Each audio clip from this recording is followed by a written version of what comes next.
Rating Noah Schnapp's acknowledging on a scale of 1 to 10 because, again, there was no apology to be seen. We'll make this quick. Negative 85 million thousand out of 10. I'll also rate his acting the same, and I will also rate the person who was moderating his comments earlier the same as well. But leaving this kind of stuff up, Noah, we all make mistakes and everyone took it wrong. It isn't your fault, okay? You don't need to apologize. Guess what, 011 Jane-L? It's not your apology to accept or direct. Back to Noah. Noah is a Zionist, white supremacist who likes to use Judaism as a cover, as other Zionists tend to also do. The thing about Zionists is that they forget that Judaism is a religion, that there is a value and a moral foundation attached to it, that there is tradition, that it is not just a fucking war cry for bombs and blood revenge. But that is a Zionist toolkit, and it is a very tired one. Also featured in the toolkit, of course, is the rushing to call every person who is not Jewish who criticizes Israel's genocide of Gaza an anti-Semite, or calling people who are Jewish but who also criticize Israel's genocide of Gaza a self-hating Jew, and then also calling people who are Jewish but not European descended Jews who are criticizing Israel's genocide of Gaza.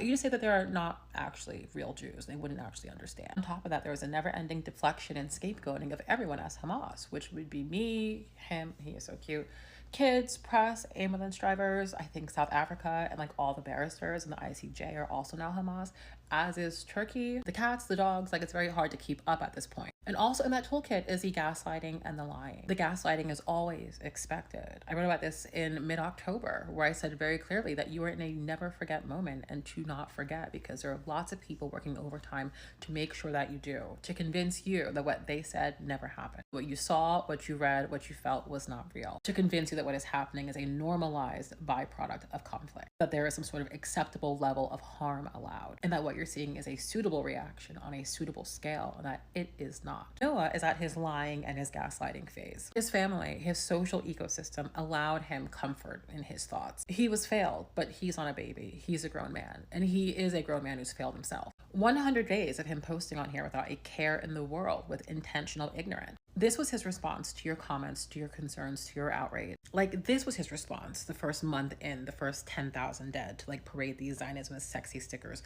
around New York City and on his social media channels to millions of followers. This is not his response. This is a poorly acted ploy thrown up in response to a fucking season announcement that I'm sure he hoped would have gotten lost in Emmy's coverage, but it didn't. White men deserve consequence. Let your show flop. Let them fire you. Let people pirate it off of like illegal streaming sites. Let them cancel the whole thing. Like, oh, well, that hurts everyone. Yeah, well, Noah loves collective punishment. Anyway, the broken record on this account is that Zionism is white supremacy, and I don't accept apologies from white supremacists. No one is waiting for Zionists to come around and say, oh my God, you're right. You're right. Nuking people as they fucking sleep, or running them over in tanks as they're in labor, blocking their food support and supplies, bombing their ambulances, killing their press, killing their teachers, killing their doctors, killing their scientists. A hostage exchange that saw Palestinian hostages being released from prisons for being detained years before October 7th, being released in damn near vegetative fucking state. No one is waiting for you to wake up and say, oh my God, you're right. That was bad. I shouldn't have. You can't spell Noah without the what? The no. As in, no, I'm not holding space for you. No, I'm not holding a door open for you. No, no one is waiting for you to re-enter our society. No one wants to be in community with people like you who think like you. So why in like 5, 15, or 50 years, the Gazans, if there are even any left, can deal with you being like, you guys should get over it. It wasn't that bad. That's all they do is bring up the genocide card. Why should my tax dollars pay for your reparations? I didn't bomb you myself. You're not new, Noah. We know you very, very, very well. There is a lot of American trauma experienced by Americans at the hands of America that this genocide is resurfacing. This is why you were hearing from Indigenous Americans and Black Americans and Muslim Americans. We know what it's like to be considered lower than an animal, to be considered a fucking bug, to be hunted, to be rounded up with permission and approvals and bounties paid for by the state. You know what it's like to have bombs dropped on us, to have our towns burned to the ground, to be penned into poverty and left to fucking drown.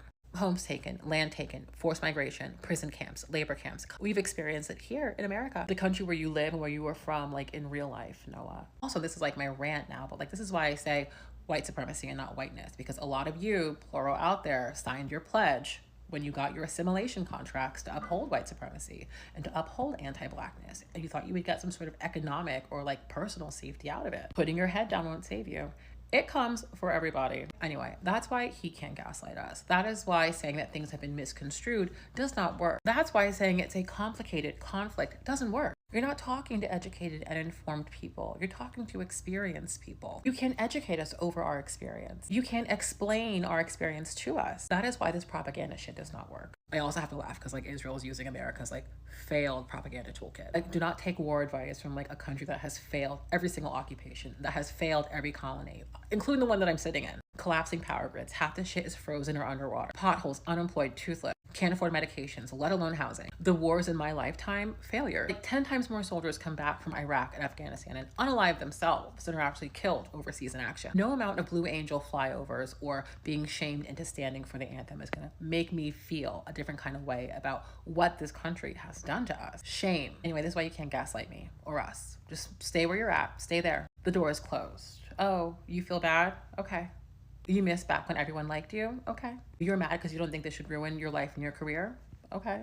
Like so. Noah is now just an example that we could use. Noah's a great example of just how broken brain you have to be a Zionist. The Torah prohibits homosexuality, and he has found a pretty rational way to like practice his religion and adapt it for his modern life and lifestyle as sane people tend to do. But the other half of his brain, the Zionist half of his brain, the broken side of it, sees no wiggle room from this origin theory that some guy made up 2 centuries ago. That plot of land that the US and Britain threw Jewish people to 75 years ago is Israel. No room for history, no room for any other sort of way of thinking, no way for modern thinking attached to that, right? Anyway, if I was gonna give Hollywood any advice, I would say go back to the drawing board and like recast your like Zionist propaganda machine. If you're gonna like siphon from Judaism, like recast with like fundamentalists. Don't bring the most messy, like morally decrepit fucking people from Hollywood up to the forefront. Like we've seen like active married adulterers, like well-known onset bullies, like blackface wearers, like adult male predators who've dated teenagers, like unmarried, like sexually promiscuous influencers, like Michael Rappaport, who was on here rage spiraling about how he wanted to have like